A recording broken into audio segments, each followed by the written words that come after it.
Myself, I just loved everything. Really, just amazing. Just amazing.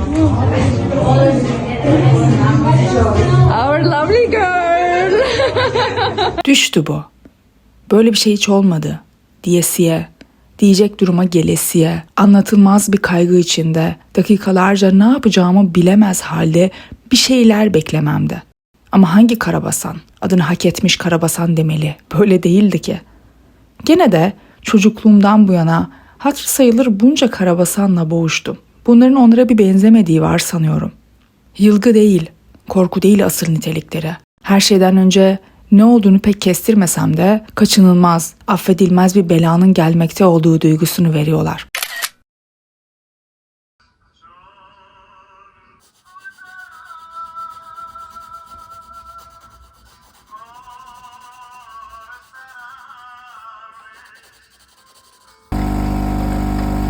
Kendimi daha iyi hissetmesi için ona ne yapması veya ne söylemesi gerektiğini söyleyebilseydim eminim tereddüt etmezdi ama ne yapacağımı veya ne söyleyeceğimi bilmiyordum ki. Belki basit bir özür dilerim demek bile iyi sonuçlanabilirdi ama şüphesiz bu basit özür dilerim sözünün gücünü yok etmenin yollarından biri de birine böyle bir kelimeyi söylemeyi öğretmekti. İtiraf etmeliyim ki ne zaman özür dilediğini hayal etsem sanki birisi ona bu sözleri dikte ettirmiş gibi bu işi bitirelim diyerek bunu oldukça isteksizce yaptığını hissettim ve bu görüntü beni daha da üzdü. Açıkçası benim bile neye benzeyeceğini hayal edemeyeceğim bir şekilde özür dilemesini istedim ve bunu bekledim.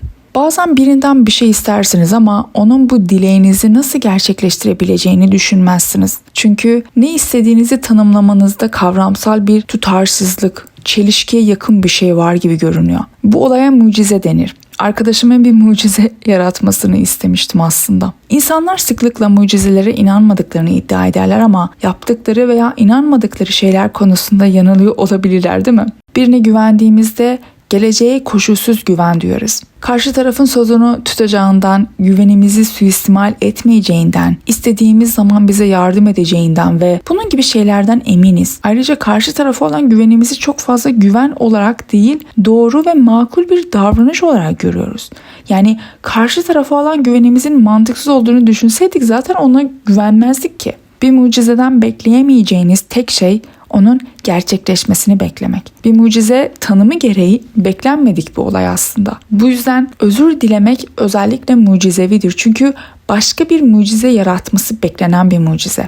Hatta yakınındaki birine kötü davrandığınızda, suçlu olduğunuzu bildiğinizde ve ilişkinizi gerçekten onarmak istediğinizde bile sanki çoğu zaman barışmanızı ve uzlaşmanızı engelleyen zihinsel bir engel varmış gibi hissedersiniz. İncittiğiniz biriyle yüzleştiğinizde özür dileyecek kelimeleri söylemek zordur. Özür dilemeni engelleyen ne? Tabii genel cevap bencilce hatalarımızı kabul etmeye isteksiz olduğumuz. Bunun doğru cevap olduğunu düşünmüyorum. Özür dilemeyi engelleyen şey bencillik ya da kendini beğenmişlik değil bence. Mesela bir şey söylediğimi ve arkadaşımı üzdüğümü varsayalım. Arkadaşım üzüntünü dile getiriyor ama ben onu görmezden gelip özür dilemeyerek savunmaya geçiyorum. O zaman özür dilemekle ilgili sormamız gereken ilk soru şu: kırdığımız kişi orada olmadığında yaptığımız şeyi itiraf etmek neden daha kolay?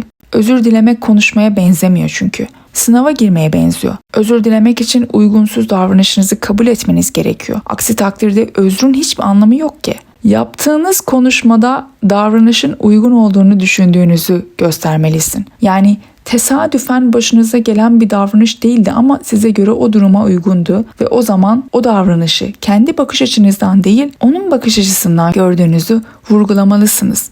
İşte burada empati devreye giriyor ve yaptığınızın kabul edilemez bir davranış olduğunu düşündüğünüzü söylemelisiniz o kişiye. Fail olarak tutkunuzu değil, duygunuz gerçek üzüntüyü ve pişmanlığı yansıtmalı. Dünyayı hem onun gözlerinden görmeli hem de uzaktan bakabilmeli. İşte o insan bir mucizeyi gerçekleştiremediğinde özürler kabul edilmiyor.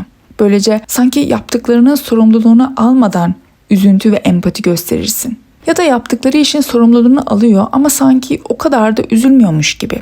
Ya da pişmanlık ve sorumluluk hissederler ama özür dileme sürecinde bu iki duygu birbirinden ayrılır. Bir insanın sorumlu olması gereken ile Pişman olması gerekeni birbirinden ayırdığında aslında davranışını haklı çıkarmaya çalışıyorsun. Kendini kötü hissetmeye hakkın var ama ben de kötü bir şey yapmadım.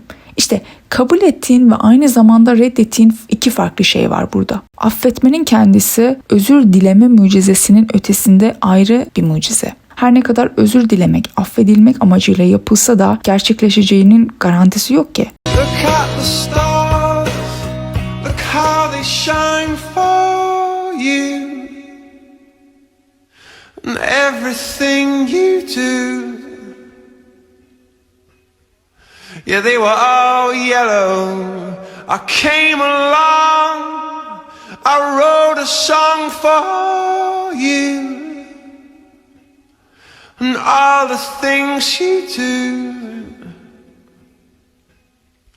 and it was called yellow. Yalanı yaşadım, yalanı anladım. Ben sandım ki bana konuşan, bana iyi davranan herkese güvenirsem, kalbimi açarsam arkadaşım olacak.